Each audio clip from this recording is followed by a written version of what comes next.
I loved Good Luck Charlie, but I've never been a Christmas movie guy. So I didn't want to watch this movie, even though I watched all 4 seasons of Good Luck Charlie. So I watched it because of a small clip on YouTube that was completely taken out of context that made it look slightly cool. I saw a clip a few months ago where the mom's basically like, "You ruined Christmas," and she's just a complete bitch to her daughter. Which, of course, she never apologizes in the movie. She does, like, later say, "It's not your fault. You didn't ruin Christmas." But just like typical moms in movies and in real life, they don't apologize when they do something wrong. They just try and make you feel better, and that's it. Which is kind of shitty. Like, acknowledge your mistake, please. And then, what clip, I think it was probably a month ago, that made me want to watch it was I saw them all tied to a chair, and then PJ got out of it easily, and I thought that would be cool to watch. I figured it would be like a kidnapping movie, and I thought that would be like decent for a Disney movie, but it ended up just being the stereotypical Christmas movie, which I should have known.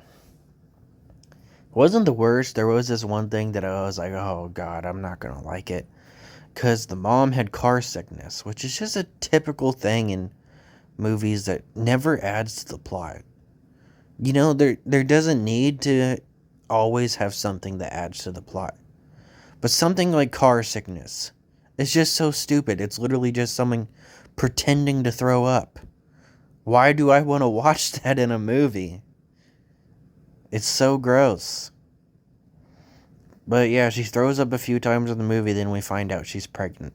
So I guess this movie set up the fact that they were going to have another kid.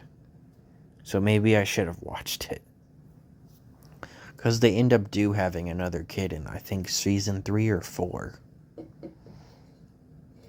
Um, it's not the worst movie I've ever seen. It was okay. I think they didn't really make too many Disney movies.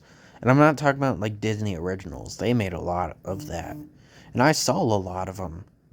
I think 16 Wishes was a Disney original movie. Um, Zapped was Zendaya. I remember watching that. Bad Hair Day. I think it was called Lemonade Mouth High School Musical. They've made Disney original movies, and a lot of them were popular. But they didn't really make too many based off their own shows. I think it was just this one and Wizards of Waverly Place. But I may be wrong. This movie sometimes has the charm of the show, because watching the show, it made me appreciate it way more than I did when I was a kid. It was one of those shows that I never cared for or watched. But I loved this show. It was funny a lot of times. This movie, since it's going for a stereotypical Christmas movie, just does not have the same charm as the show a lot of times. And it gets boring. It's just a stereotypical Christmas movie where family gets split up and they get together at the end and they learn a lesson. It's not very good. But it wasn't the worst thing I've ever seen. And since it did set up a major, like, character, not a major character, it did set up a character that would show up for the last few seasons.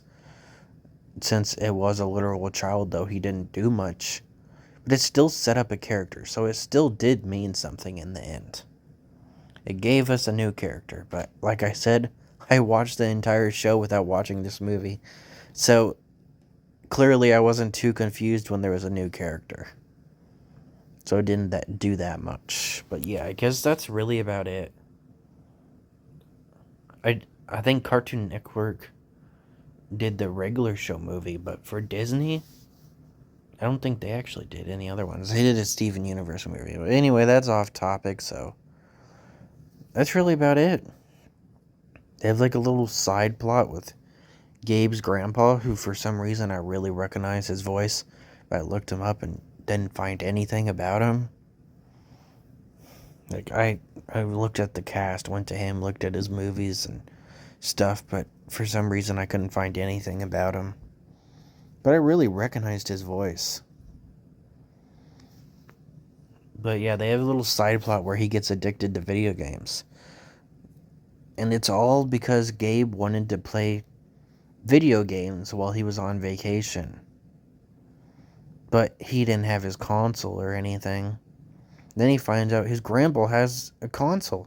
The brand new console. Which Gabe is obviously surprised because he's old. He can't have new consoles. But he finds out that the only game he has is golf.